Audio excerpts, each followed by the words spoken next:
जी क्या कि अक्षरा प्रेग्नेंट थी 3 महीने की। अच्छा, अक्षरा जी प्रेग्नेंट भी थी? 3 महीने। अक्षरा जी ने खुद बोला था कि मैं प्रेग्नेंट हूँ और पवन सिंह के बच्चे की मां बनने वाली। जी। मतलब आपकी मर्जी थी कि नहीं? मतलब भोजपुरी के मशहूर अभिनेत्री अक्षरा सिंह। आज तक आप लोगों ने नहीं सुना होगा कि अक्षरा सिंह शादीशुदा भी थी, लेकिन वो 3 महीना की प्रेग्नेंट थी। आप ज़रा खुद से समझिए, अक्षरा सिंह शादी नहीं की लेकिन वो 3 महीना के प्रेग्नेंट थी। और ये बात पवन सिंह की पत्नी ज्योति सिंह बताई है। आज हमने देखा एक वीडियो में पवन सिंह की पत्नी ज्योति सिंह बता रही है कि अक्षरा सिंह 3 महीना के प्रेग्नेंट थी जब हम शादी करके पवन सिंह के पास पहुँचे थे। और भैया अब एक नया विवाद छिड़ गया। अब तो अक्षरा सिंह के बाप जो थाना में जाके ताल ठोकता रहता है, कहता है कि हम मानहानि का केस करेंगे, लौड़ा के केस करेंगे, फन्ना के केस करेंगे। पहले अपना बेटी के काला करतूत तो देखो।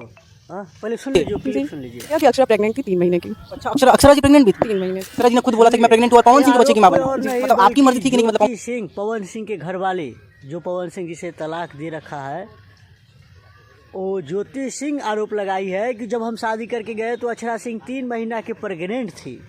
3 महीना के। और आप सब समझते हैं कि अक्षरा सिंह कभी विवाह नहीं किया। कभी ये भैया आजकल वही होता है, जो साउथ है ना वो चोर कहलाता है, जो चोर है वो साउथ कहला रहा है। आज से पहले दिलीप कुमार साहब इस दुनिया में तो नहीं रहे, लेकिन दिलीप कुमार साहब एक गाना के माध्यम से बता दिए थे कि ऐसा कलयुग आएगा कि चोर साउथ कहलाएगा और साउथ चोर, मतलब कि उल्टा जमाना। जो चोर रहेगा वो साउथ कहलाएगा और जो साउथ रहेगा वो चोर कहलाएगा। रामचंद्र कह गए सिया से। खैर, आपको क्या कहना है कि अक्षरा सिंह सच में 76 है? आप हमें कमेंट में बताइए। और आप तो सबूत भी दिखा